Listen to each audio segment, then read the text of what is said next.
ಅಜ್ಞಾನಂದಕಾರತಿಮಿರಸ್ಯ ಜ್ಞಾನಾಂಜನ ಶಲಾಖಯ ಚಕ್ಷುರ್ಮಿಲಿತಂ ಯಶ ತಸ್ಮೈ ಶ್ರೀ ಗುರುವೇ ನಮಃ. ಅಜ್ಞಾನದಿಂದ ಕುರುಡನಾದವನ ಕಣ್ಣುಗಳನ್ನು ಜ್ಞಾನಾಂಜನವೆಂಬ ಶಸ್ತ್ರದಿಂದ ತೆರೆಸಿದ ಆ ಸದ್ಗುರುವಿಗೆ ನನ್ನ ನಮಸ್ಕಾರಗಳನ್ನು ತಿಳ್ಕೊಂಡು, ದೇವದೇವನಾಗಿರುವಂತಹ ಪರಮೇಶ್ವರ ಸ್ಕಂದ ಪುರಾಣದ ಗುರುಗೀತೆಯಲ್ಲಿ ಹೇಳಿರುವಂತೆ, ಪ್ರಥಮದಲ್ಲಿ ಪ್ರಾತಸ್ಮರಣೀಯರು ನನ್ನನ್ನು ಈ ಸಂಪ್ರದಾಯಕ್ಕೆ ಪರಿಚಯಿಸಿ ಆಶೀರ್ವದಿಸಿ ಜನ್ಮವನ್ನೇ ಪಾವನ ಮಾಡಿರುವಂತಹ ಸದ್ಗುರು ಸಮರ್ಥ ರಾಯಲಿಂಗೇಶ್ವರ ಮಹಾಪ್ರಭುಗಳನ್ನು ಪುರನ್ ಮಂದಿರದಲ್ಲಿ ಧ್ಯಾನಿಸಿಕೊಂಡು, ಗುರುವಿನ ಗುರು ಪರಮ ಗುರುವಾಗಿರ್ತಕ್ಕಂಥ ಸದ್ಗುರು ಸಮರ್ಥ ಭಾವಸಾಹೇಬ್ ಮಹಾರಾಜರ ಪುಣ್ಯಭೂಮಿ ಇದು, ತಪೋಭೂಮಿ, ಕರ್ಮಭೂಮಿ. ಇವತ್ತಿನ ದಿನ ಯಾವ ಸಂಪ್ರದಾಯದ ಮೂಲ ಸದ್ಗುರುಗಳಾಗಿರ್ತಕ್ಕಂತಹ ಭಾವಸಾಹೇಬ್ ಮಹಾರಾಜರ ಜನ್ಮದಿನವಾಗಿರುವುದರಿಂದ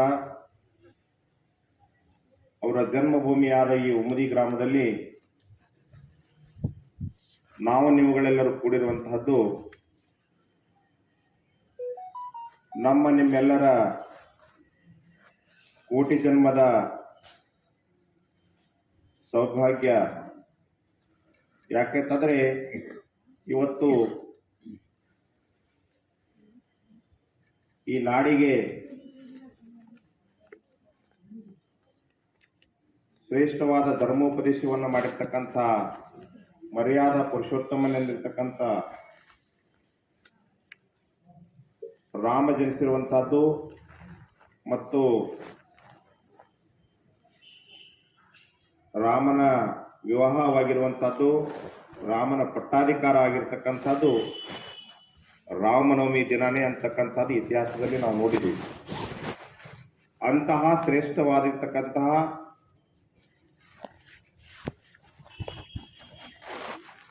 ಶ್ರೀರಾಮ ಜನ್ಮ ದಿನದಂದು ರಾಮನವಮಿ,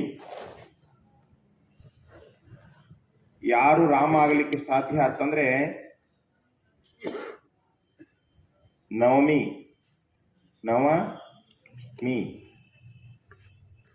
ಯಾರಲ್ಲಿ ನಾ ಅನ್ನೋದಿಲ್ಲ ಅವ್ರು ಮಾತ್ರ ರಾಮ ಆಗ್ಲಿಕ್ಕೆ ಸಾಧ್ಯ.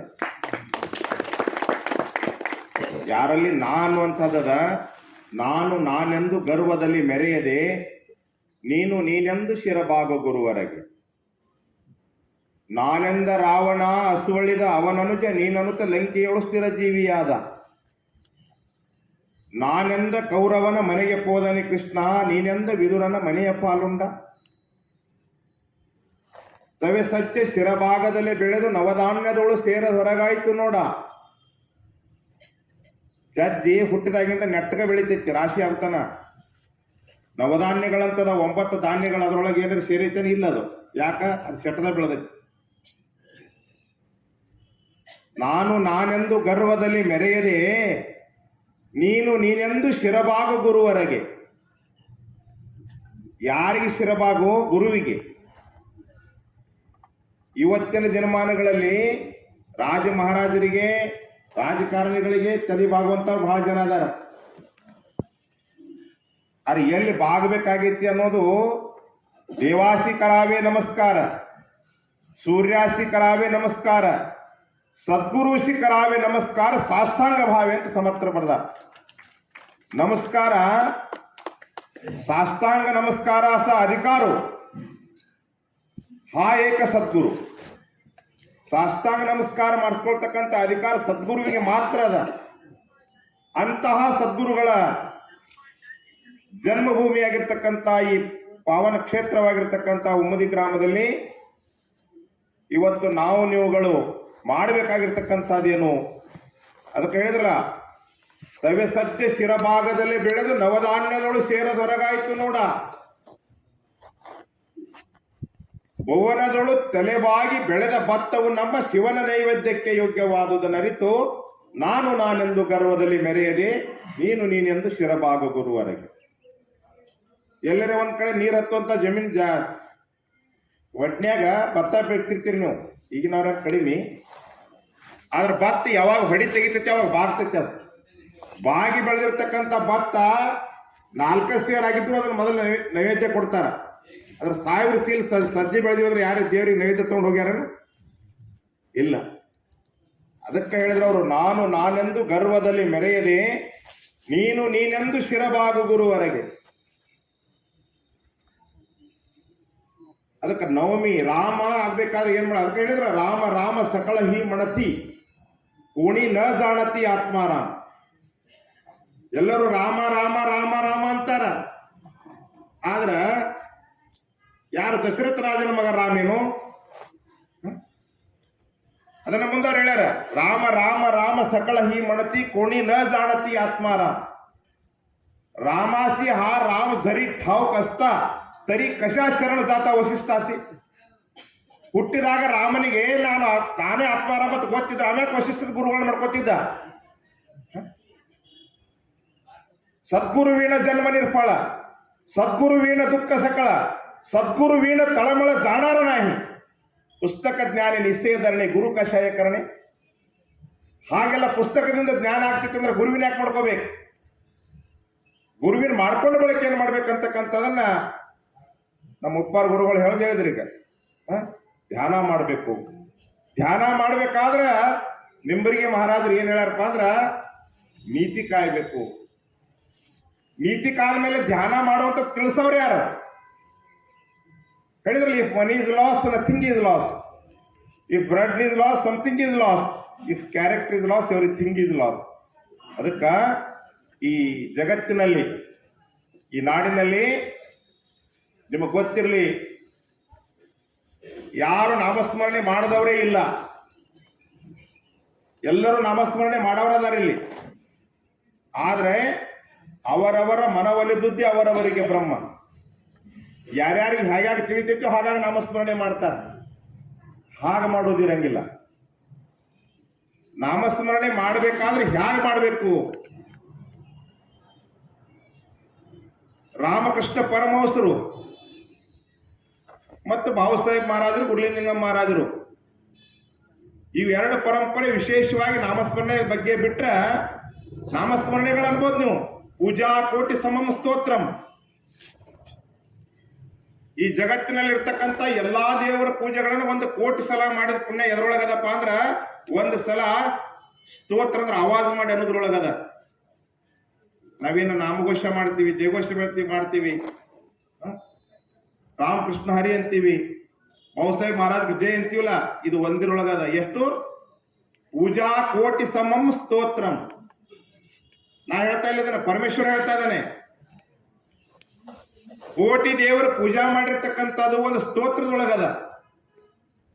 ಸ್ತೋತ್ರ ಕೋಟಿ ಸಮಂ ಜಪಂ. ಕೋಟಿ ಸ್ತೋತ್ರ ಮಾಡಿದ ಪುಣ್ಯ ಎದ್ರೊಳಗದಪ್ಪ ಅಂತಂದ್ರ ಒಂದು ಜಪದೊಳಗದ. ಜಪ ಅಂದ್ರೆ ನಾಲ್ಗೆ ಒಳಗನ್ನೋದು. ನಾಲ್ಗೆ ಒಳಗನ್ನೋದು ಇನ್ನೊಬ್ರು ಕೇಳ್ಸಂಗಿಲ್ಲ, ನಾಲ್ಗೆಯಾಗ ಅನ್ನೋದು. ಇದು ಎಲ್ಲಿವರೆಗೆ ಅಂದ್ರ ಶರೀರದಿಂದ ಸ್ವಾಧೀನ ಇರುವವರೆಗೆ. ನಾಲ್ಗಿನ ಬಿತ್ತಂದ್ರೆ ಹೆಂಗ ಅನ್ನೋದು ಅದನ್ನ ಹೇಳಿದ್ರು ಗುರುಲಿಂಗಮ್ಮ ಮಹಾರಾಜರು. ಬಾಬಾಸಾಹೇಬ್ ಮಹಾರಾಜರು ಏನ್ ಹೇಳಿದ್ರಪ್ಪ ಅಂದ್ರ ಜಪ ಕೋಟಿ ಸಮಂ ಧ್ಯಾನಂ. ಧ್ಯಾನ ಅಂದ್ರೆ ಏನು? ನೆನಪು. ಹೇಳಿದ್ದೀನಿ ಧ್ಯಾನದಾಗ ಐತೇನ ಕೇಳ್ತಿರ್ತಾರಲ್ಲ. ಧ್ಯಾನ ಅಂದ್ರೆ ನೆನಪು. ಯಾರ ನೆನಪು? ನಿನ್ನ ನೆನಪು, ನನ್ನ ನೆನಪು ನಾ ಮಾಡ್ಕೊಳ್ಳೋದು. ಅಂದ್ರೆ ನಾವೆಲ್ಲ ಮರ್ತಿದೀವಿ ಅಂದಂಗ ಆಯ್ತು. ದೇಹ ನಾನು, ದೇಹ ನನ್ನದು ಅಂತ ಕೂತೀವಿ ನಾವು. ಮನಸ್ಸಿಗೆ ಉಪದೇಶ ಮಾಡೋದು ಬಿಟ್ಟ ಈಗ ದೇಹದ ಮೇಲೆ ನಮ್ಮ ಧರ್ಮಗಳ ಜಾತಿಗಳ ಪ್ರಕಾರ ಉಪದೇಶಗಳು ಬಹಳ ಅದಾವ. ಗುರುಲಿಂಗಮ್ಮ ಮಹಾರಾಜರು ಹೇಳ್ಯಾರ, ಅವರವರ ಕುಲಗುರುಗಳು ಅವರವರಿಗೆ ಶ್ರೇಷ್ಠರೇ ಇರುವರು. ಅವರು ಪೂಜ್ಯರೇ ಇರುವರು. ಆದರೆ ಆತ್ಮಜ್ಞಾನಕ್ಕಾಗಿ ಆತ್ಮಜ್ಞಾನಿ ಸದ್ಗುರುವಿನನ್ನು ಮಾಡಿಕೊಳ್ಳಲೇಬೇಕು ಅಂತ ಗುರುಲಿಂಗ ಮಹಾರಾಜರು ಹೇಳ್ಯಾರ ಸಾಧನ ಅಂತಕ್ಕಂಥ ಪ್ರಕರಣದಲ್ಲಿ ಕೊನೆಗೆ. ಯಾಕಂತಂದ್ರ ನಾಮಸ್ಮರಣೆ ಮನಸ್ಸಿನಿಂದ ಮಾಡೋದು ಬಿಟ್ಟ ನಾವು ಬರೀ ಬಾಯಿಂದ ಮಾಡ್ತೀವಿ ಅಂತೀವಂದ್ರೆ ಮುಂದೆ ನಮ್ದು ಬಾಯಿನ ಅಂತ್ಯ ಕಾಲಕ್ಕೆ ಬಂದಾಯ್ತಪ್ಪ ಅಂದ್ರೆ ಹೆಂಗ್ ಮಾಡೋದು, ನಾಲಿಗೆ ಬಂದಾಗ್ತಂದ್ರೆ ಹೆಂಗ್ ಮಾಡೋದು. ಮನಸ್ಸು ಮಾತ್ರ ಕೊನೆವರೆಗೂ ಉಸಿರಿರುವವರೆಗೂ ಮಂತ್ರಾಕ್ಷರಾನಾಂ ಪ್ರಾಣೇನ ಸಾಯುಜ್ಯಂ ಧ್ಯಾನ ಮುಚ್ಚತೆ ಅದನ್ನ ಹೇಳಿದ್ರು ಅವರು. ರಾಮಕೃಷ್ಣ ಪರಮಹಂಸರು ನಾಮಸ್ಮರಣೆ ಹ್ಯಾಗ ಮಾಡಬೇಕು ಅಂತಂದ್ರೆ ಮೊದಲು ನೀವು ಒಮ್ಮೆಗಲೇ ಏನ್ ಆಸನ ಹಾಕೊಂಡು ಕೂಡಿರ್ತಿಲ್ಲ, ಕೂತ್ ಕೂಡಲೇ ಧ್ಯಾನ ಮಾಡಕ್ ಹತ್ಬೇಡ, ಧ್ಯಾನ ಹತ್ತಂಗಿಲ್ಲ ಹಂಗ. ರಾಮಕೃಷ್ಣ ಪರಮಹಂಸರು ಕೇಳ್ತಾರ, ಮಗು ನೀನು ಧ್ಯಾನವನ್ನೇ ಮಾಡುವೀಯ, ಮಾಡುವುದೇ ನಿಜವಾದರೆ ಅದ್ರ ನಿಜವಾಗಿ ಡಾಂಬಿಕ ಮಾಡೋರು ಇರ್ತಾರ ಅಂದಂಗಾಯ್ತು. ಕತ್ಲೈತೆ ಅಂದ್ರೆ ಬೆಳಕೈತಿ ಅಂದಂಗಾಯ್ತು, ಬೆಳಕೈತಿ ಅಂದ್ರೆ ಕತ್ಲೈತಿ. ಅವ್ ಒಳ್ಳೆಯವ್ರೆ ಅಂದ್ರೆ ನಾವು ಕೆಟ್ಟವದಾನ ಅಂದಂಗಾಯ್ತು. ಏನ್ ಕೇಳ್ತಾರಲ್ಲಿ, ಮಗು ನೀನು ಧ್ಯಾನವನ್ನೇ ಮಾಡುವೀಯ, ಮಾಡುವುದೇ ನಿಜವಾದರೆ ಹೀಗೆ ಮಾಡು. ಹೀಗೆ ಮಾಡು, ಮೊದಲು ನನ್ನನ್ನು ಏಕಾಗ್ರದಿಂದ ಅವಲೋಕಿಸು. ರಾಮಕೃಷ್ಣ ಉಪದೇಶಾಮೃತ ಗ್ರಂಥದಲ್ಲಿ ಬರ್ದಾರ ಇದನ್ನ. ಏನ್ ಮಾಡ್ಬೇಕಂದ್ರ ಮೊದಲು ನಿನಗ ನಾಮ ಕೊಟ್ಟಿರುವಂತ ಗುರುವಿನ ಧ್ಯಾನ ಮೂಲೋ ಗುರುರ್ಮೂರ್ತಿ. ಮೊದಲು ನನ್ನನ್ನು ಏಕಾಗ್ರದಿಂದ ಅವಲೋಕಿಸು. ನಾನು ಹೀಗೆ ಏಕೆ ಹೇಳುತ್ತೇನೆ ಗೊತ್ತೇ? ರಾಮಕೃಷ್ಣ ಪರಮಹಂಸರು ಕೇಳ್ತಾರ, ನಾ ಹಿಂಗೆ ಯಾಕೆ ಹೇಳ್ತಿರ್ತೀನಿ ಸಂಶಯ ಬರ್ತೇನಪ್ಪ. ನಾನು ಹೀಗೆ ಏಕೆ ಹೇಳುತ್ತೇನೆ ಗೊತ್ತೇ? ನನ್ನ ಮೇಲಿರುವ ಶ್ರದ್ಧೆಗಾಗಿ ನನ್ನನ್ನು ಏಕಾಗ್ರದಿಂದ ನೋಡುವುದರಿಂದ ನಿನ್ನ ಛಿದ್ರವಾಗಿ ಹರಿದು ಹೋದ ಮನಸ್ಸು ಏಕಾಗ್ರಕ್ಕೆ ಬರುತ್ತದೆ. ಏಕಾಗ್ರಕ್ಕೆ ಬಂದ ಮನವನ್ನು ಧ್ಯಾನದ ಕಡೆಗೆ ಹೊರಳಿಸಿದರೆ ಸಾಕ್ಷಾತ್ಕಾರಕ್ಕೆ ಸಮಯವೇ ಹತ್ತುವುದಿಲ್ಲ ಅಂತ ರಾಮಕೃಷ್ಣ ಪರಮಹಂಸರು. ಗಂಟು ಹಾಕಲಾರ್ದ ನಾವು ಕೌದಿ ಹೊಲದಿ ಅಂದ್ರೆ ಏನಾಗ್ತೈತಿ, ದಾಂಡಿ ಹೋಗಿ ಜಗಿದ್ಕೊಳ್ಳೆ ಕಾಡಿ. ಮೊದಲ ನನ್ನ ಗುರು ಪರಬ್ರಹ್ಮ ಅನ್ನತಕ್ಕಂಥ ಗುರು ಸಾಕ್ಷಾತ್ ಧರಿಯ ಜೀವರಿಗೆ ಬಂದ ಅಜ್ಞಾನವು ಹರಿಸುವೆ ನೀಗಲೆಂದು ಶಿರಕರ ಚರಣಾದಿಗಳಿಂದ ಆ ಪರಬ್ರಹ್ಮ. ಬಾಬಾಸಾಹೇಬ್ ಮಹಾರಾಜರಂದ್ರೆ ಇಲ್ಲೇ ದೇಶಪಾಂಡೆಯವ್ರ ಮನೆಯೊಳಗೆ ಹುಟ್ಟಿದ್ರು, ಉಮ್ರಿ ಊರಾಗ ಹುಟ್ಟಿದ್ರು ಅಂತಲ್ಲ.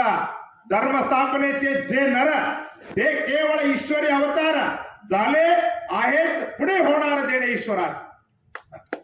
ಈ ಜಗತ್ತಿನಲ್ಲಿ ಧರ್ಮ ಸ್ಥಾಪನೆಗಾಗಿ ಹುಟ್ಟಿ ಬಂದಿರತಕ್ಕಂತ ಒಂದು ಯಾವ್ದೋ ಮನೆತನದಲ್ಲಿ ಹುಟ್ಟಬೇಕಾಗಿತ್ತು, ಹುಟ್ಟ್ಯಾರ. ಯದಾ ಯದಾ ಹಿ ಧರ್ಮಶ್ಯ ಗ್ಲಾನಿರ್ಭವತಿ ಭಾರತ ಅಭ್ಯುತ್ಥಾನಂ ಅಧರ್ಮಶ್ಯ ತದಾತ್ಮಾನಾಂ ಸೃಜಾಮ್ಯಹಂ. ಒಮ್ಮೆ ನಮಗೆ ಲಿಂಗಂಗ್ ಜೋರ ಹೇಳ್ತಾರ ಅನ್ಬೋದು ನೀವು. ನಮ್ ಯೋಗೇಶ್ ಎದುರಿ ಬಂದಿತ್ರ ಹಂಗ ಮೇಯಕ್ ಬರ್ತದೆ ನನಗೆ. ಯಾರಿಗೆ ಔಷಧ ಇಲ್ಲ ಅವ್ರಿಗೆ ಔಷಧ ಕೊಟ್ರ ಅವ್ರು ಡಾಕ್ಟರ್ ಅದಾರ, ರೋಗ ಇಲ್ಲ ಔಷಧ ಕೊಡಕ್ಕಾದ್ರೆ ತಲೆ ಕೆಟ್ಟ ನಡಿಯತ್ತಾರ ಅವ್ರು. ರೋಗ ಆದಾಗ ಯಾಕೆ ಯಾರಿಗೆ ಬೇಕಾಗಿತ್ತು ಅವ್ರಿಗೆ ಕೊಟ್ರನ ಅದ ನಾಟ ಔಷಧ ಪ್ರಯೋಜನ ಆಗೋದು. ಅದಕ್ಕೆ ಏನ್ ಹೇಳಿದ್ರು, ಧರ್ಮ ಸ್ಥಾಪನೆ ಜೈನರ ಹೇ ಕೇವಲ ಈಶ್ವರಿ ಅವತಾರ. ದಾಸೋದರಿ ಸಮರ್ಥರಿರ್ತಾರ ಧರ್ಮ ಸ್ಥಾಪನೆಗಾಗಿ. ಅವ್ರ ಬಾಬಾಸಾಹೇಬ್ ಮಹಾರಾಜ್ ಒಬ್ರನ್ ಬೇಡ್ರಿ, ಇವತ್ತು ಉಪವಾಸ ಗುರುಗಳಾಗಿರ್ಬೋದು, ಯೋಗೇಶ್ವರ ಆಗಿರ್ಬೋದು, ನೀವಾಗಿರ್ಬೋದು. ಬಾಬಾಸಾಹೇಬ್ ಮಹಾರಾಜರು ಹಾಕಿಕೊಟ್ಟಿರ್ತಕ್ಕಂಥ ದಾರಿಯಲ್ಲಿ ಯಾರ್ಯಾರು ನಡೀತಿರೋ ನೀವು ಎಲ್ಲರೂ ಪರಮಾತ್ಮನ ಸ್ವರೂಪಿಗಳಾಗಿರತಕ್ಕಂಥ ಮತ್ತೆ ಸಮರ್ಥ ಹೇಳ್ತಾರೆ. ಬರೀ ಅವ್ರು ಆಗ್ಯಾರ ನೀವು ನಮಸ್ಕಾರ ಮಾಡೋದಕ್ಕೆ ಹೇಳೋದು ನಮ್ಮ ಸಂಪ್ರದಾಯ ಅಲ್ಲ. ನೀವೆಲ್ಲ ಶಿಸ್ತಿರಾಗೇ ಇರೋದು. ಅವ್ರನ್ನ ಹಿಂದಗಡೆ ಬರೀ ತಂದು ಮಾಡ್ಕೊಂಡು ಕುರಿ ಅಂತ ಕೇಳ್ತಾರೆ ನಮ್ಮ ಗುರುಗಳು. ಇಲ್ಲ, ಇಲ್ಲಿ ಯಾರು ಇಟ್ಟಿಲ್ರಿ, ಇಲ್ಲಿ ಯಾರು ಗುರು ವಚನ ಪ್ರತಿಪಾಲನ ಹೇ ಮುಖ್ಯ ಪರಮಾರ್ಥಾಚೆ ಲಕ್ಷಣ ವಚನ ಭಂಗ ಕರಿತ ವಿಲಕ್ಷಣ ಸಹಜಾಲೆ ಪರಮಾರ್ಥಾಚೆ ಜನ್ಮಸ್ಥಾನ ತೋಚ ಸದ್ಗುರು ಭಜನ. ಸದ್ಗುರು ಭಜನೆ ಸಮಾಧಾನ ನೇಮಸ್ತಾಹಿ. ತಮ್ಮ ನಿನಗೆ ಸದ್ಗುರುನಾಥನ ಭಜನೆಯನ್ನ ಮಾಡೋದ್ರಿಂದ ನಿನಗೆ ಪೂರ್ಣ ಸಮಾಧಾನ ಆಗಿತ್ತಂದ್ರ ನೀನು ಸದ್ಗುರುನಾಥನ ಸ್ವರೂಪನೇ ಆಗಿದೆ ಅಂತ ತಿಳ್ಕೊಂಡ್ಬಿಡಿ. ಹೇಳೋರು ಕೇಳೋರು ಯಾರು ಇಲ್ಲ. ಹೇಳು ಕೇಳುವುದು ನಿಂತು ಹೋತಣ್ಣ, ಈ ಕೂಳ ಜನರಿಗೆ ಕಾಳ ವೇಳೆ ಒದಗಿ ಬಂತಣ್ಣ. ಹೇಳೋದಕ್ಕೆ ಕೇಳೋದು ಅವಶ್ಯಕತೆ ಬಿದ್ದಿಲ್ಲ. ಕೇಳೋರೊಬ್ರು ಇದ್ದಾಗ ಹೇಳಬೇಕಾಗಿತ್ತು. ಇಲ್ಲಿ ಕೇಳೋರು ಯಾರು ಇಲ್ಲ ಇಲ್ಲಿ.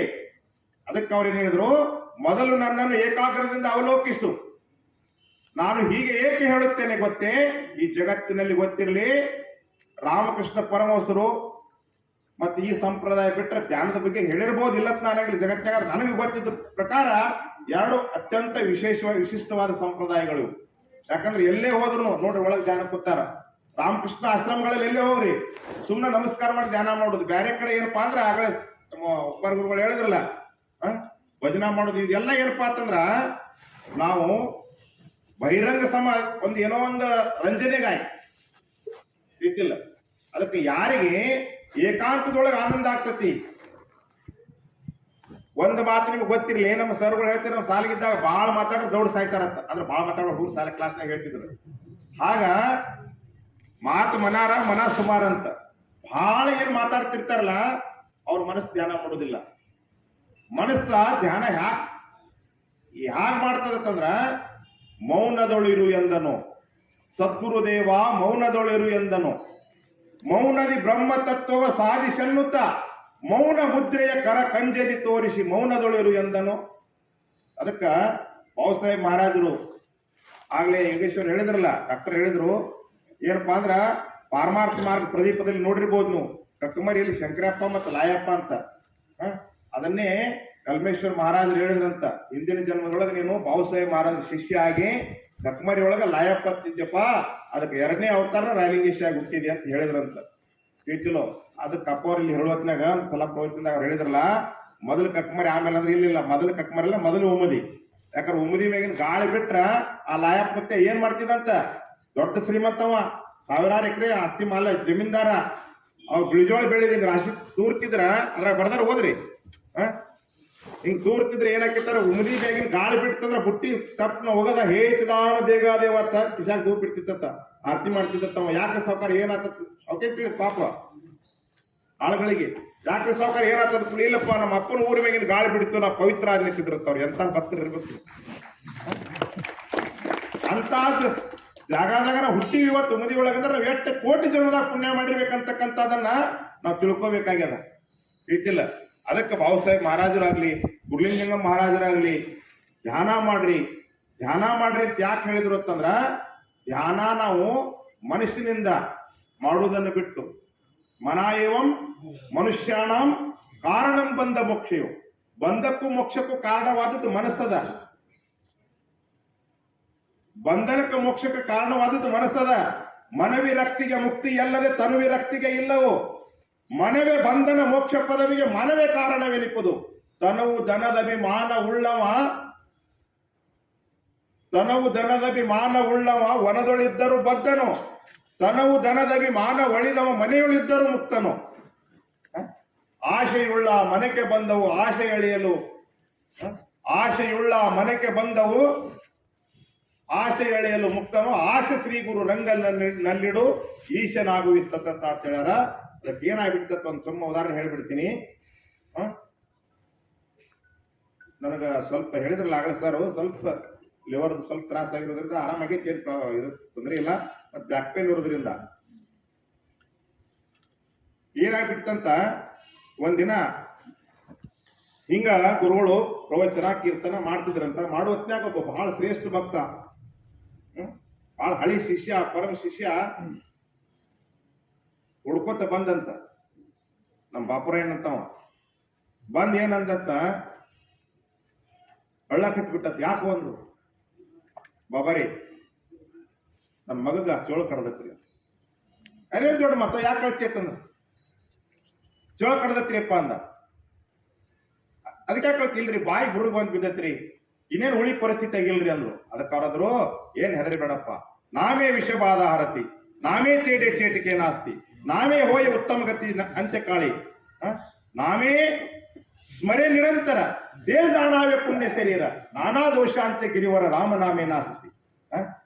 ನಾಮಸ್ಮರಣೆ ನಿರಂತರ ಮಾಡೋದ್ರಿಂದ ಶರೀರ ಸಹಿತ ಪವಿತ್ರ ಆಗ್ತೈತೆ ಅಂತ ಒಂದ್ ಸಾಮಾನ್ಯ ಚೇಳ ಕಡದ ವಿಷ ಇರಂಗ ನಾವು ಹುಚ್ಚಿ ಗುರುವಿನ ಮಗ ಹೆಂಗನಿ ಅಂದ್ರತ್ತ.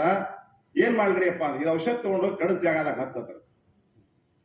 ಆಯ್ತ್ರಿಪ್ಪ ತಗೊಂಡು ಹೋದವ, ತಗೊಂಡು ಹೋಗಿ ಏನ್ ಮಾಡದ, ಹುಡುಗ ಕೇಳ್ದ, ತಮ್ಮ ಚೇಳು ಎಲ್ಲಿ ಕಡ್ದೈತಿ ಅಂತ. ಆ ಮೂಲ್ಯ ಕಡ್ದೈತಪ್ಪ ಅಂದ. ಆ ಮೂಲಿಗೆ ಹತ್ತಾಕದ ಅಲ್ಲೇ ಕೂತಿ ಚೇಳು ಇವ್ ಮುಂದ್ ಕೊಟ್ಟಿತ್ತು. ಅಪ್ಪ ಗಣ ಮಗ, ಮಗ ಗಣ ಅಪ್ಪ ಇಬ್ರು ಕೂಡ ಬಂದ್ರೆ ಮಹಾರಾಜ ಅಂದ್ರು. ಅಪ್ಪವ್ರ ಹೋತಿಗ ಬಾಬಾರಿ ಹೋತು, ಮಹಾರಾಜ ಅಂದ್ರು. ಯಾಕಪ್ಪ ಅಂದ್ರು, ಅಲ್ಲ ನನ್ನ ಮಗ ಒಂದು ಹೊಂಟಿತ್ತ ನಿನ್ನ ಔಷಧ ಪ್ರತಾಪ ನಾ ಸಹಿತ ಹೊಂಟಿನಿ ಈಗ ನಾವು ಹಂಗೆ ಸಾಧ್ಯ ಇಲ್ಲ ಅಂದ್ರೆ ಅವರು ತನಗೆ ನಿಶ್ಚಯವಿಲ್ಲದ ಉಪದೇಶವೇಕೆ ಒಳಹೊರ ಒಂದಾಗದ ಅದ್ವೈತವೇಕೆ ಮೊಳೆವ ಕಾಮನ ಕೊಲ್ಲದೆತ್ತಿತನವೇಕೆ ನಮಗ ನಿಶ್ಚಯ ಇಲ್ಲ ಅಂದ್ರ ಆ ಉಪದೇಶ ಇನ್ನೊಬ್ರಿಗೆ ನಾವು ಹೇಳ್ಬಾರ್ದು. ಕಕ್ಕಮರಿ ಒಳಗ ರಾಯಲಿಂಗೇಶ್ವರ ಮಹಾರಾಜರಿಗೆ ನಾಗರ ಹಾವು ಕಡ್ದಿತ್ತು ಬಾರಾಬಂಗ ನಡೆದ ಸಮಯದಲ್ಲಿ. ಎಲ್ಲರೂ ಕೇಳಿದ್ರು ಔಷಧ ತಗೋರಂತ, ಇಲ್ಲ ಅವ್ರ ದಿನ ಮಲ್ಕೊಳ್ಕೊಂಡು ಹಾಲು ಕುಡಿದು ಮಲ್ಕೊತಿದ್ರು. ಹಾಲು ತಗೊಂಡ್ ಬಾಯಿಲ ಕಿಟಕ್ಯಾಗ ತಂದು ಇಟ್ಟಿದ್ರು, ಹಾಲು ಅಷ್ಟೊಳಗ ಹಾಲು ತಗೊಂಡ್ ಕುಡಿದ್ರು. ಬ್ಯಾಡ್ರ ಕೈ ಹಿಡಿದ್ರು, ಇಲ್ಲ ನಾ ಹಾಲು ಕುಡಿತೀನಿ, ನಾ ಮಲ್ಕೋತೀನಿ, ನೀವು ಮಲ್ಕೊಳ್ರಿ. ಇಲ್ರಿ ಇದೆಲ್ಲ ವಿರುದ್ಧ ಅಂದ್ರು. ವಿರುದ್ಧ ಅಲ್ಲ, ನೋಡು ನಮ್ಮ ಗುರು ಪರಂಪರೆಯಲ್ಲಿ ನಾಮಸ್ಮರಣೆ ಮಾಡಿದ್ರೆ ವಿಷ, ನಾಮೇ ವಿಷಬಾಧ ಹರತಿ, ನಾಮೇ ಚೇಟಿಕೆ ನಾಸ್ತಿ ಅಂತ ಹೇಳ್ಯಾರ. ಇವತ್ತೇನಕ್ಕೆ ಥಿಯರಿ ಇಲ್ಲಿ, ಇವತ್ತು ಪ್ರಾಕ್ಟಿಕಲ್ ಐತಿ. ನಾ ಹಾಲು ಕುಡಿತೀನಿ, ನಾಗರಾವ್ ಕಡ್ದಿದ್ರು ನಾ ಮಲ್ಕೋತೀನಿ. ನಿಮ್ ಕಣ್ ಮುಂದನ ನಾಗರಾವ ಎಷ್ಟು ದೊಡ್ಡದಿತ್ತು ಬಡದ್ ನೋಡಿದಾರ ನೂರಾರು ಜನ ಏನ್ ಮಾಡಿದ್ರು, ಹಾಲು ಕುಡಿದು ಮಲ್ಕೊಂಡ್ಬಿಟ್ರು. ಬೆಳಿಗ್ಗೆ ಕಾಕಲಾಡ್ತಿವರೆಗೆ ಏನ್ ಹೇಳಿದ್ರು ಅವ್ರತ್ತಂದ್ರ ಒಂದೇ ಮಾತು ಹೇಳಿದ್ರು, ನಾವು ಉಳಿದ್ನಿ ಅಂದ್ರೆ ಜಗತ್ತಿನಾಗ ಸಂಪ್ರದಾಯ ಶ್ರೇಷ್ಠ ಐತಿ, ಜ್ಞಾನ ಶ್ರೇಷ್ಠ ಐತಿ ಹೇಳುನು. ಸತ್ಯ ಅಂದ್ರೆ ಮಠ ಕೇಳಿ ನೀವೆಲ್ಲ ಪ್ರಪಂಚಕ್ಕೆ ಹತ್ತಿ ಬಿಟ್ಟ ಹೇಳ್ಬಿಟ್ರಂತ. ಮುಂದೆ 38 ವರ್ಷ ಬದುಕಿದ್ರು ಅವ್ರು. 38 ವರ್ಷ. This is practical. ಥಿಯರಿ ಎಲ್ಲರಿಗೂ ಹೇಳಕ್ ಬರ್ತೈತಿ, ಆದ್ರೆ ಪ್ರಾಕ್ಟಿಕಲ್ ಐತಿ. ಈ ಸಂಪ್ರದಾಯ ಏನೈತಿ ಅಂದ್ರೆ ಪ್ರಾಕ್ಟಿಕಲ್ ಐತಿ. ಇಲ್ಲಿ ಏನ್ ಪ್ರಾಕ್ಟಿಕಲ್ ಐತಿ ಅಂದ್ರೆ ಆಗ್ಲೇ ಡಾಕ್ಟರ್ ಪರಿಚಯಿಸಿದ್ರು ಒಬ್ರನ್ನ. 70-80 ವರ್ಷದ ಒಬ್ರ ಯುವಕ ಒಳಗ, 70-80 ವರ್ಷದ ಯುವಕ, ಯುವಕನಾತೀನಿ ಅದು ನೆನಪಿರ್ಲಿ. 8 ತಾಸು ಇವತ್ತ ಏಕಾಗ್ರದಿಂದ ಒಂದು ಕೂದಲಷ್ಟು ಚಲನೆ ಆಗ್ಲಾರ್ದಂಗ ಗರ್ಶನ್ಯಾಗ ಊಟ ಬಿಡದಂಗ ಹೇಳ್ತಿರ್ತ ಗಿರಿಮಲ್ಲೇಶ್ವರ ಹಂಗ ಧ್ಯಾನ ಕುಂಡಿರ್ತಾರೆ. ಇದು ಸಂಪ್ರದಾಯ ತಾಕತ್ತು, ಇದು ನಾವು ಮಾಡ್ಬೇಕಾಗ್ತದೆ. ಜಾತಿಗೊಂದು ಮಾತು ಕಲಿತು ಹೇಳುವಾತನು ಜಾಣನೆ ಅಲ್ಲಲ್ಲ, ಸಕಲ ವ್ಯಾಕರಣ ಇತಿಹಾಸಗಳನ್ನು ಓದಿ ಹೇಳುವಾತನು ಜಾಣನೆ ಅಲ್ಲಲ್ಲ. ಮತ್ಯಾವ ಜಾಣನೆಂದರೆ ಮಿಥ್ಯ ರಾಗ ದ್ವೇಷಗಳನ್ನು ಅಳಿದು ನಿತ್ಯ ಲಿಂಗದಲ್ಲಿ ಮನವಡಿಗಿರುವ ಜಾಣನೆ ನಿಜ ಜಾಣ ನೋಡ ಅಖಂಡೇಶ್ವರ. ಹೇಳ್ತೀನಿ, ಇದು ಹೇಳೋದಲ್ಲ, ಇಲ್ಲಿ ಮಾಡೋದೈತಿ, ಇಲ್ಲಿ ಅನುಭವಿಸದ. ಅದಕ್ಕೇನಾಗ್ಬಿಟ್ಟು ಗುರುಗಳು ಕರೆದ್ರು, ತಮ್ಮ ಏನ್ ಮಾಡಿದ್ವಿ ಅಂತ ಕೇಳಿದ್ರು. ಏನ್ ಮಾಡ್ತಾರ, ನೀ ಹೇಳ್ದೆ ಮಾಡಿದ್ನಿ ಅಂತಾವ್. ನಾ ಏನ್ ಹೇಳಿದ್ ನಿನಗ, ಗಡ ಜಗದಾಗ ಹಚ್ಚಂದಿರಿ, ಹಚ್ಚಿದೆ, ಮತ್ತೇನಾಯ್ತು? ಅಲ್ಲಿ ಚೋಳ ಕೂತಿ ತನಗೊಂದು ಕೊಟ್ಟಿತ್ತ ನಾವು. ಹುಚ್ಚಿ ಅಂದ್ರ ಅವ್ರು, ನಿನ್ನ ಮಗಗ ಎಲ್ಲಿ ಕಡ್ದತ್ತೆ ಅಂತ ಕೇಳಿದೇನಂದ್ರು. ಸರಿ ನಾ ಬರ್ತೀನಿ ಅಂದ್ರು. ಬಂದು ಕೇಳಿದ್ರು, ತಮ್ಮ ಚೇಳು ಎಲ್ಲಿ ಕಡ್ದತ್ತೆ ಅಂದ್ರು. ಆ ಮೂಲ್ಯಾಗ್ರಿ ಗುರುಗಳಂದ, ನೀ ಮೂಲ್ಯಾಗ ಎದಕ್ಕರ ಹೋಗಿರ್ಬೇಕು, ಕಡ್ದಿರ್ಬೇಕು, ನಿನ್ನ ಶರೀರಕ್ಕೆ ಎಲ್ಲಿ ಕಡ್ದತ್ತೆ ಅಂತ ಕೇಳಿದ್ರು. ಇಲ್ಲೇ ಕಡ್ದತ್ರಿ ಗುರುಗಳಂದ. ಅಲ್ಲಿ ಗುರುಗಳ ಔಷಧ ಹಚ್ಚಿ ಹುಡುಗ ನಗಲಾಕತ್ತಿ, ಯಾಕ ಸಾಕಾರ ಅಂದ್ರು. ಒಂದು ಈಟ ತೆಪ್ಪೈತಿ. ಆಗ ನಮ್ಮ ಸಂಪ್ರದಾಯದಲ್ಲಿ ಇಟ್ಟಿರಿ, ಮನಸ್ಸಿಗೆ ಉಪದೇಶ ಯಾಕೆ ಕೊಟ್ಟಾರಂದ್ರ, ಮನಸ್ಸಿಗೆ ಮಾಡೋದು ಬಿಟ್ಟು ಶರೀರ ಮೇಲೆ ಉಪದೇಶ ಮಾಡಿದ್ರೆ ಈ ರೀತಿ ಆಗ್ತದೆ ತಿಳ್ ಕಡ್ದಂಗ. ಅದಕ್ಕ ಯಾರು ಮನಸ್ಸಿನಿಂದ, ಅದಕ್ಕೆ ಹೇಳಿದ್ರ ಪ್ರಭಾತೆ ಬನೇ ರಾಮ ಚಿಂತಿತ ಜಾವ, ಪುಡೆ ವೈಖರೆ ರಾಮ ಆದಿವದಾವ, ಸದಾಚಾರ ಹಾಥೋರ ಸಾಂಡೂನೇತು ಜಗಿ ತೋಚಿತೋ ಮಾನವಿದ್ದನ್ನೇ ಹೋತು. ಇಟ್ಟಿಲ್ಲ. ಅದಕ್ಕ ನಾಮಸ್ಮರಣೆ ಯಾವಾಗ ಮಾಡಬೇಕು? ಕೋಳಿ ಕೂಗದ ಮುನ್ನ ಹೇಳುವುದು ನಿತ್ಯದಿ ದಯಾಳು ದೇವರನ್ನ ನೆನೆದರೆ ನಿಮ್ಮ ಮನೆಯ ಆಳಿನ ಆಳ ಕಾಣ ಪರಮಾತ್ಮ ಅಂತ ಹೇಳ. ಪ್ರೀತಿಲೋ, ಅದಕ್ಕೆ ನಾಮಸ್ಮರಣೆಯನ್ನ ಗುರು ಪಟ್ಟಿರುವಂತ ನಾಮಸ್ಮರಣೆಯನ್ನ ಮನುಷ್ಯನಿಂದ ಮಾಡಿದ್ರ ಅಂತ್ಯಕಾಲೇ ಯಥಾಮತಿ ತಥಾಗತಿ. ಪ್ರೀತಿಲ್ಲ, ಅದಕ್ಕೆ ಹೇಳಿದ್ರು ಭಗವದ್ಗೀತೆಯಲ್ಲಿ, ಅಂತ್ಯಕಾಲೇತ ಮಾಮೇವ ಸ್ವರನ್ ಮುಕ್ತ ಕಲೇವರಂ ಯಹ ಪ್ರಯಾತಿ ಸಮದ್ಭಾವನ ತತ್ರ ಸಂಶಯ. ಅದನ್ನೇ ಜ್ಞಾನೇಶ್ವರ ಮಹಾರಾಜ್ ಹೇಳಿದ್ರಲ್ಲ, ಮಾಜೆ ಸ್ಮರಣ ಕರ್ತಾ ಕೋಣ ದೇಹ ಸೋಡ್ತಾರ್, ಮಾಜೆ ಸ್ವರೂಪಾತಿ ಉಣ್ಮಿಳ್ತಾರ. ಯಾರು ನನ್ನ ನಾಮಸ್ಮರಣೆ ಮಾಡ್ಕೋತ ದೇಹ ಬಿಡ್ತಾರೋ ಅವ್ರು ನಿಸ್ಸಂಶಯವಾಗಿ ನನ್ನ ಸ್ವರೂಪದೊಳಗೆ ಬಂದು ಕೂಡ್ತಾರ ಅಂತ ಹೇಳ್ಯಾರ. ಅಂತದನ್ನ ಬಾಬಾ ಸಾಹೇಬ್ ಮಹಾರಾಜರು ಶ್ರೇಷ್ಠವಾಗಿರ್ತಕ್ಕಂಥ ರಾಮ ನವಮಿ ದಿನ, ಯಾವ ದಿನ ರಾಮ ಜನಿಸಿದ, ಯಾವ ದಿನ ರಾಮನ ಪಟ್ಟಾಧಿಕಾರ ಆಯ್ತು, ಯಾವ ದಿನ ರಾಮನ ವಿವಾಹ ಆಯ್ತು, ಅದು ನವಮಿ ದಿನ. ನಮ್ಮ 3 ಕಾರ್ಯ ಆದದ್ದು ಇದೇ ದಿನ. ಇಂಥ ಶ್ರೇಷ್ಠವಾದ ಜಗತ್ ಪ್ರಸಿದ್ಧ ಶ್ರೇಷ್ಠ ಆಗಿರ್ತಕ್ಕಂಥ ಪುಣ್ಯ ದಿನದಂದು ನಮ್ಮ ಸಂಪ್ರದಾಯದ ಮೂಲ ಪುರುಷರು ಬಾಬಾ ಸಾಹೇಬ್ ಮಹಾರಾಜರು ಜನಿಸ್ಯಾರಂದ್ರ ಈ ಜಾಗದೊಳಗಿನ ಮಣ್ಣು ಸಹಿತ ಪವಿತ್ರ. ಇಲ್ಲಿರ್ತಕ್ಕಂಥ ಮಣ್ಣು ನಮ್ಮ ಶರೀರಕ್ಕೆ ನಾವು ಪವಿತ್ರ ಆಗಲಿಕ್ಕೆ ಸಾಧ್ಯ ಅಂತಕ್ಕಂಥ ನೆನಪು ಇಟ್ಕೊಂಡು ನಮ್ಮ ಭಾವಕ ದೇವ್ ಭಾವಾತ ಬುಕ್ಕೇಳಿ ನಮ್ಮ ಭಾವ ಹೇಗದ ಹಾಗೆ ಸದ್ಗುರುನಾಥ ನಾವು ಫಲ ಕೊಡ್ತಾನ ಅಂತ ಭಾವವನ್ನು ಇಟ್ಕೊಂಡು ನಾವ್ ಯಾರು ಇಲ್ಲಿ ಗುರುಗಳಲ್ಲ, ಮಠಾಧಿಪತಿ ಹೂನಕ ದಾಸ್ಪುತಾಗ ಬರ್ದಾರ. ನಮ್ಮ ಸಂಪ್ರದಾಯದಲ್ಲಿ ಯಾರು ನಾ ಗುರು ನಾ ಮಠಾಧಿಪತಿ ಅಂತ ಹೇಳ್ಕೊಂಡಿಲ್ಲ, ಎಲ್ಲರೂ ಸೇವೆ ಅಂದಾರ. ಇಟ್ಟಿಲು ಎಲ್ಲರೂ ನಾ ಗುರುವಿನ ಮನೆ ಹಮಾಲ ಅಂತ ಹೇಳ್ಯಾರ, ಗುರುವಿನ ಮನೆ ಸೇವಕ ಅಂತ ಹೇಳ್ಯಾರ. ಅಂದಾಗ ಪರಿಪೂರ್ಣ ಜ್ಞಾನಿಗಳಾಗ್ಯಾರ. ಇಲ್ಲಾಂದ್ರೆ ನಾನು ಮೀತು ಹಾಹಿ ಬ್ರಹ್ಮ, ಉಪಾಸನಾ ಹಾಹಿ ಬ್ರಹ್ಮ, ಈಶ್ವರ ಭಾವ ಹಾಹಿ ಬ್ರಹ್ಮ ನಿಶ್ಚಯಿಸಿ ಅಂತ ಹೇಳ್ಯಾರ. ಇದೆಲ್ಲ ನಾನು ನನ್ನದು ಅಂತಕ್ಕಂಥದ್ದು ಬ್ರಹ್ಮ ಇದೆ, ಬ್ರಹ್ಮ ಮೂಲವಿದಂ ಜಗತ್ ಅಂತ ಹೇಳ್ಯಾರ. ಅಂತ ಭ್ರಮೆಗೆ ನಾವು ಒಳಗಾಗಲಾರದೆ ಸದ್ಗುರುನಾಥ ಕೊಟ್ಟಿರುವಂತಹ ನಾಮಸ್ಮರಣೆಯನ್ನ ನಿರಂತರವಾಗಿ ನಾವು ಮಾಡಿದ್ರೆ ನಾವು ಬಾಬಾಸಾಹೇಬ್ ಮಹಾರಾಜರ ಸ್ವರೂಪದಲ್ಲಿ ಲೀನ ಆಗ್ಲಿಕ್ಕೆ ಸಾಧ್ಯದ ಅಂತಕ್ಕಂಥ ಸಂದೇಶವನ್ನು ಕೊಡೋದಕ್ಕಾಗಿ ಇವತ್ತಿನ ದಿನ ಅವ್ರು ಅವತರಿಸ್ಯಾರ. ಅವ್ರ ಅವತಾರ ಕಾರ್ಯ ಏನು ಜಗತ್ತಿನಲ್ಲಿ ಮಾಡಿತು ಅಂದ್ರ ಇವತ್ತ ಎಷ್ಟೇ ಎಲ್ಲಾ ಸಪ್ತ ಸಮುದ್ರಗಳ ಆಚೆಗೆ ಹೋಗುವಂತಹ ಕೆಲಸವನ್ನ ಈ ಭಕ್ತಿ ಪ್ರಸಾರ ಮಾಡುವಂತಹ ಕೆಲಸ, ಬರೀ ಅವ್ರ ಜುಟ್ಟಕ್ಕ ಹಗ್ಗ ಕಟ್ಟಿ ಧ್ಯಾನ ಮಾಡಿರ್ತಕ್ಕಂಥ ಶಕ್ತಿ ಇವತ್ತು ಜಗತ್ತನ್ನು ಅಲ್ಲಾಡಿಸುವಂತಹದ್ದು. ಯಾಕಂದ್ರ ನಿಮ್ಗೆ ಗೊತ್ತಿರ್ಲಿ, ಈಗ ಯಾರು ಮಂದಿಗೆ ಅನ್ಬಹುದು ಈ ದೇಶಕ್ಕೆ ಸ್ವಾತಂತ್ರ್ಯ ಸಿಕ್ಕದ್ದು ಯಾರಿಂದ ಅಂದ್ರ ಗುರುದೇವ್ ರಾನಡೆಯವರಿಂದ ಗಾಂಧೀಜಿ ಉಪದೇಶ ತಗೊಂಡಿದ್ರು ಗೊತ್ತಿರ್ಲಿ. ಧ್ಯಾನ ಮಾಡ್ಬೇಕಾರ ಅದು ಬಾಬಾಸಾಹೇಬ್ ಮಹಾರಾಜ್ ಶಿಷ್ಯನ ಶಿಷ್ಯ ಗೊತ್ತಿರ್ಲಿ. ಈ ಜಗತ್ತಿನಲ್ಲಿ ಏನಾದ್ರೂ ಆಗೈತಿ ಅಂದ್ರ ಅಲ್ಲಿ ಏನೈತಪ್ಪ ಅಂತಂದ್ರ ಅದು ಬಾಬಾಸಾಹೇಬ್ ಮಹಾರಾಜ್ ಗುರುಲಿಂಗ ಮಹಾರಾಜರು ಏನ್ ಹಾಕಾರ ಆ ತಳಹದಿ ಮೇಲೆ ಇವತ್ತು ಜಗತ್ತಿನ ನಡೆದದ. ಇವತ್ತು ಮೋಹನ್ ಭಾಗವತ್ ಅವ್ರು ನಿಮ್ಗೆ ಗೊತ್ತು, ಎಲ್ಲ ಗೊತ್ತಿವತ್ತ. ಯಾಕಂದ್ರೆ ದೇಶದ ಸೂತ್ರ ಯಾರ ಕೈ ಆಗೈತೆ ಅಂದ್ರ ಬಾಬಾಸಾಹೇಬ್ ಮಹಾರಾಜರ ಕೈಯಲ್ಲಿ ಐತಿ ಗೊತ್ತಿರ್ಲಿ. ಗುರುಲಿಂಗ ಮಹಾರಾಜರ ಆದೇಶದಲ್ಲಿ ಐತಿ. ಗುರುಲಿಂಗ ಗತಿ ಜಗತ್ತಿನ ಗತಿ ಆಕೈತೆ ಅಂತ ಹೇಳಾದ್ಮೇಲೆ ಅದು ಸುಳ್ಳಾಗ್ಲಿಕ್ಕೆ ಸಾಧ್ಯ ಇಲ್ಲ. ನಮ್ಮಂತ ಸುಳ್ಳು ಆಕೈತಿ ಅಂದ್ರು ಅದಕ್ಕೆ ಸತ್ಯನ ಆಕೈತಿ, ಸತ್ಯ ಆಕೈತಿ ಅಂದ್ರು ಸತ್ಯನ ಆಗ್ತೈತಿ. ಅದಕ್ಕೆ ನಾವೇನ್ ಮಾಡಿದ್ರು ನಾವು ಏನೋ ಆಗುದಿಲ್ಲ. ನಮ್ಮ ಕಲ್ಯಾಣ ಮಾಡ್ಕೊಳ್ಳಿಕ್ಕೆ ನಾವು ಬಂದಿವಿ ಎಲ್ಲ ಸ್ವಾರ್ಥ